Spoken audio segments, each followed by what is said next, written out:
안녕하십니까? 시청자 여러분. 마침내 결정되었습니다. 지난 3월 20일 18년간 끌어온 국민연금 개혁안이 여야 합의로 국회 문턱을 넘었고 4월 1일 정부 공포를 거쳐 2026년 1월부터 시행될 예정입니다. 주요 내용은 보험료율을 현행 9%에서 13%로 올리고 소득 대체율은 41.5%에서 43%로 소폭 상향하는 것입니다. 정부와 정치권은 수건 과제를 해결했다며 안도하는 분위기지만 과연 이번 개혁으로 우리 사회의 위태로운 미래가 담보될 수 있을까요?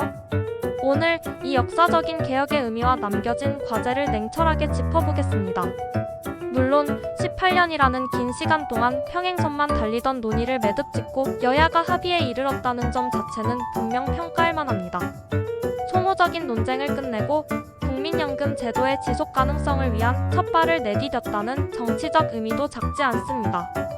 소득 대체율을 비록 1.5%포인트지만 올린 것은 당장의 노후 빈곤 완화에 대한 상징적인 의지를 보여준 것이라고 해석할 수도 있겠습니다.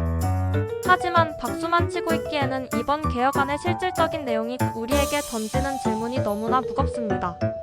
핵심은 더 내고 조금 더 받는 구조인데 이것이 과연 최선이었을까요? 먼저 더 받는 부분을 살펴보겠습니다. 소득 대체율 43%. 이 숫자는 40년 만근 가입자 기준입니다. 현실은 어떻습니까? 2024년 기준으로도 평균 가입 기간은 20년이 채 안 됩니다. 실질 소득 대체율은 25% 수준에 불과할 수 있다는 계산이 나옵니다.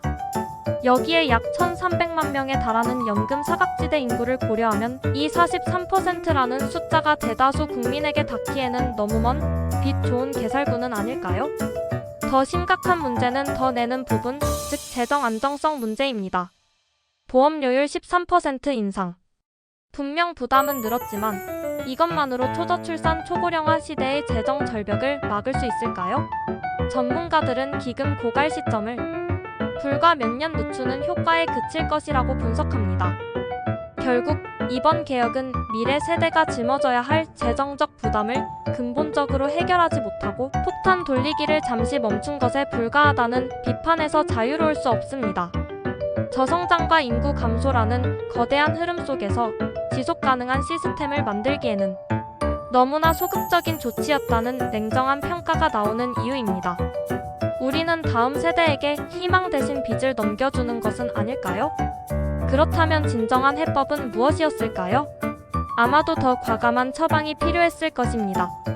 사회적 합의를 통해 최소 15%를 넘어 18% 수준까지 보험료율을 단계적으로 인상하는 로드맵 혹은 재정 상황에 따라 자동 조정되는 장치를 도입하는 방안 등이 거론되었지만 이번 합의안에는 담기지 못했습니다. 또한 공무원 연금 등 직역연금과의 형평성 문제 해결 및 장기적인 통합 논의, 실질적인 노후 보루가 될 퇴직연금 강화, 기초연금의 재정립 등 구조적인 개혁 역시 다음 과제로 미뤄졌습니다. 연금 사각지대 해소를 위한 출산, 육아, 실업 크레딧 확대와 보험료 지원 강화 등도 여전히 시급한 숙제입니다. 이번 18년 만의 연금 개혁은 끝이 아니라 또 다른 시작이어야 합니다. 이번 결정이 가져올 영향들을 면밀히 주시하고 미흡한 부분들을 보완하기 위한 노력을 멈추지 말아야 합니다. 단순히 재정 문제를 넘어 세대 간의 공존과 지속 가능한 사회에 대한 고민이 계속되어야 합니다. 정치권은 표를 의식한 계산을 넘어 미래 세대에 대한 책임감으로 시민사회는 고통 분담을 감수하더라도 더 나은 미래를 위한 목소리를 내야 할 때입니다. 이번 개혁이 가져올 변화와 남은 과제들, 저희 채널에서 앞으로도 꾸준히 추적하고 분석해드리겠습니다. 오늘 내용이 우리 모두의 미래를 고민하는 데 도움이 되셨다면 좋아요를 눌러주십시오.